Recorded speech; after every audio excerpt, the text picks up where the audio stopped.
40 मध्ये पोहोचलेल्या लोकांसाठी ना मिड लाईफ स्क्वीज नावाचा रे डॅलिओचा एक कॉन्सेप्ट आहे आणि तो फार इंटरेस्टिंग आपल्याला समजण्यासाठी. बर कारण हा जो पिरियड असतो ना 40 ते 45 मध्ये आपण खूप वेगळ्याच पद्धतीने स्क्वीज झालेलो असतो. वर्क असतं कारण आपण ॲस्पिरेशनल असतो. आपल्याला काही अचीव्ह करायचं असतं किंवा आपण अचीव्हमेंटच्या जवळ पोहोचलेलो असतो.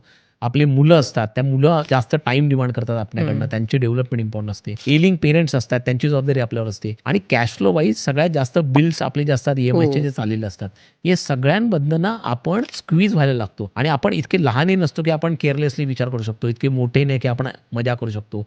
रिस्पॉन्सिबिलिटी आपल्याकडे असते, त्यामुळे आपण पॉज पण घेऊ शकत नाही आणि ह्याच्यामधनं बर्नआउट होतो. हा बर्नआउट जर का थांबवायचा असेल ना, तर 4 इम्पॉर्टंट स्टेप्स आहेत. पहिली गोष्ट म्हणजे एक्नॉलेजमेंट. ही गोष्ट केवळ आपल्याबरोबर होत नाही, जगातल्या प्रत्येक माणसाबरोबर होते, हे आधी पहिल्यांदा समजून घ्या. दुसरी गोष्ट म्हणजे बाउंड्री सेट करणं.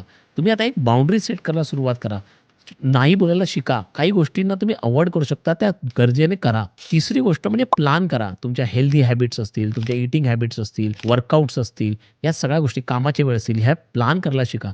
आणि चौथी गोष्ट म्हणजे स्वतःला कुठेतरी रिडिस्कव्हर करा. तुमचे पॅशन्स असतील, छंद असतील, ते जोपासून कुठेतरी आपल्याला रिज्युनेट करता येईल, अशा प्रकारचा प्लॅन बनवा. तुम्हाला मिड लाईफ स्क्वीजमधनं बाहेर यायला याची नक्की मदत होईल. वा